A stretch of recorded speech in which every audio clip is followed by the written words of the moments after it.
નમસ્કાર દોસ્તો, શાંતિશ્રમ ન્યૂઝમાં આપનું સ્વાગત છે। National highway authority of India દ્વારા નેશનલ હાઈવે પર મુસાફરી કરનારાઓ પાસેથી આવતી ટોલ ટેક્સની રકમમાં 5 રૂપિયાથી લઈ 25 રૂપિયા સુધી વધારો કરી દેવાયો છે।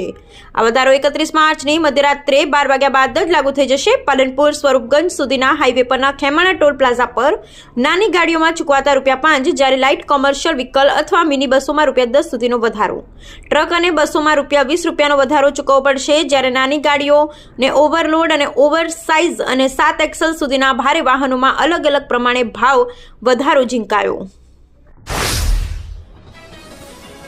પાલનપુર નગરપાલિકાનું વર્ષ 2025-26 માટેનું 113.02 કરોડના ખર્ચનું બજેટ ગુરુવારે વિપક્ષના વિરોધ વચ્ચે બહુમતીથી પાસ થયું હતું। ગત વર્ષે 101.33 કરોડના ખર્ચે સામે આ વખતે 11.9 કરોડ વધુ ખર્ચાશે। 9.50 કરોડના ખર્ચે મોડેલ ફાયર સ્ટેશન બનાવાશે। 8 કરોડના ખર્ચે નવા રસ્તાઓ બનશે। કુંભાસણ ગામની સીમમાં બુધવારે પોલીસે વર્ષ 2023-24 દરમિયાન જપ્ત કરાયેલ વિદેશી દારૂનો નાશ કરવામાં આવ્યો હતો। ગઢ પોલીસ મથકના 21 અને પાલનપુર પશ્ચિમ પોલીસ મથકના 2 મળી 23 કેસમાં જપ્ત કરાયેલો દારૂ નષ્ટ કરાયો હતો।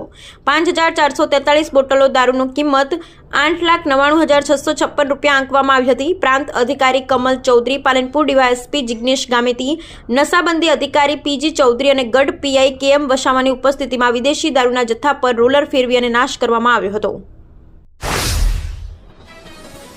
બનાસકાંઠા જિલ્લામાં આરોગ્ય સેવાઓ પર ગંભીર અસર પડી રહી છે। પડતર માંગણીઓને લઈ ગુજરાત રાજ્ય આરોગ્ય કર્મચારી મહાસંઘ અચોક્કસ મુદ્દતની હડતાલનું એલાન કર્યું છે। જિલ્લાના કુલ 1314 આરોગ્ય કર્મચારી આ હડતાલમાં જોડાયા હતા। આરોગ્ય સેવાઓ ખોરવાતા વિભાગે સર્વિસ બ્રેક નોટિસ આપી હતી। આ નોટિસ બાદ કેટલાક નવ કર્મચારીઓ ફરજ પર પરત ફર્યા હતા। જોકે 742 જૂના કર્મચારી હજુ પણ હડતાલ પર અડગ રહ્યા છે। અગરવાડા તીર્થ ખાતે પૂજ્ય સાધ્વીજી શ્રી મોક્ષ દર્શના શ્રીજી મહારાજ સાહેબ આદિઠાણાની પ્રેરક નિશ્રામાં તારીખ 16 થી 18 મેના રોજ યોજાઈ રહી છે। 12 થી 25 વર્ષની દીકરીઓની અદ્ભુત શિબિર।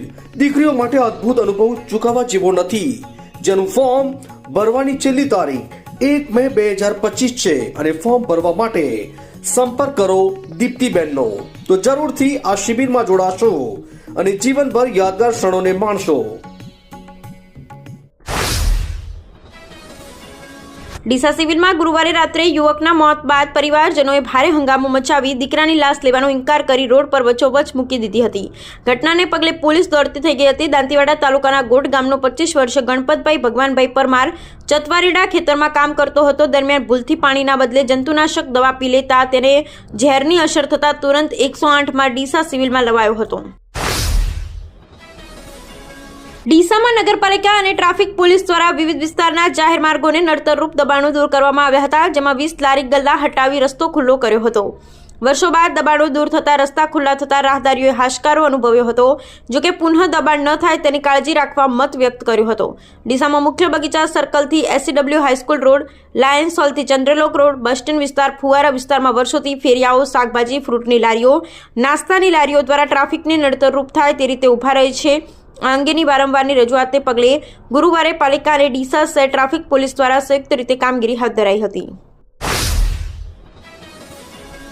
દાંતા તાલુકાની શાળા નંબર 2માં જિલ્લા મહિલા અને બાળ અધિકારીના માર્ગદર્શન હેઠળ બાળ સુરક્ષા જાગૃતિ કાર્યક્રમનું આયોજન કરવામાં આવ્યું હતું। આ કાર્યક્રમમાં શાળાના આચાર્ય અને શિક્ષકગણની સાથે સંકલ્પ ચેરિટેબલ ટ્રસ્ટના લક્ષ્મણભાઈ અને સી ટીમના નિકિતાબેન ઉપસ્થિત રહ્યા હતા। પાટણ જિલ્લા પંચાયત ખાતે પીસી એન્ડ પીએનડીટી એક્ટ 1994 અંતર્ગત એક મહત્વપૂર્ણ બેઠક યોજાઈ હતી। નલિનીબેન માનેના અધ્યક્ષસ્થાને યોજાયેલી જિલ્લા એડવાઇઝરી કમિટીના આ બેઠકમાં કેટલાક મહત્વપૂર્ણ નિર્ણયો લેવામાં આવ્યા હતા।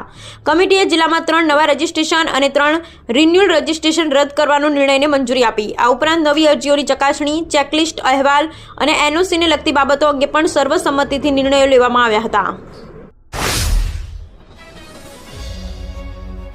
ઉત્તર ગુજરાતનો એકમાત્ર multi city mall happy mall જે આવેલ છે જિલ્લાના વેપારી મથકો દિયોદર, ભાભર, રાધનપુર, વારાહી અને થરાદમાં, જ્યાં મળશે આપને વ્યાજબી દરે જીવન જરૂરિયાતની તમામ વસ્તુઓ તેમજ કપડા, ગિફ્ટ આર્ટિકલ, પ્લાસ્ટિકની તમામ સામગ્રી, ક્રોકરી અને બીજું ઘણું બધું વધારે। તો આજે જાઓ હેપી મોલ અને કરો ખરીદી તમારી મનગમતી વસ્તુઓની।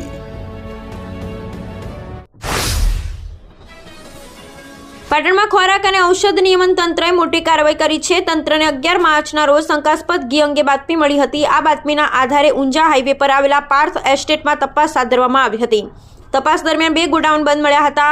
FBO મોદી રાકેશભાઈ મુકેશભાઈનો સંપર્ક કરવાનો પ્રયત્ન કરવામાં આવ્યો, પરંતુ તેઓ હાજર ન થતા બંને ગોડાઉન સીલ કરવામાં આવ્યા હતા. બાલીસડા પોલીસને પણ જાણ કરવામાં આવી હતી. હેમચંદ્રાચાર્ય ઉત્તર ગુજરાત યુનિવર્સિટી પાટણમાં માર્ચ-જૂન 2025ની પરીક્ષાઓનો પ્રારંભ થયો છે. પ્રથમ તબક્કામાં સ્નાતક સેમેસ્ટર 6 અને અનુસ્નાતક સેમેસ્ટર 4ની 30 જેટલી પરીક્ષામાં 1 લાખ વિદ્યાર્થીઓ ભાગ લઈ રહ્યા છે. પરીક્ષાઓ 3 શિફ્ટમાં યોજાઈ રહી છે. સવારે 8:30, બપોરે 12 અને સાંજે 3 વાગે. આર્ટ્સના વિદ્યાર્થીઓની સંખ્યા વધુ હોવાથી તેમની પરીક્ષા સવારના સેશનમાં રાખવામાં આવી છે.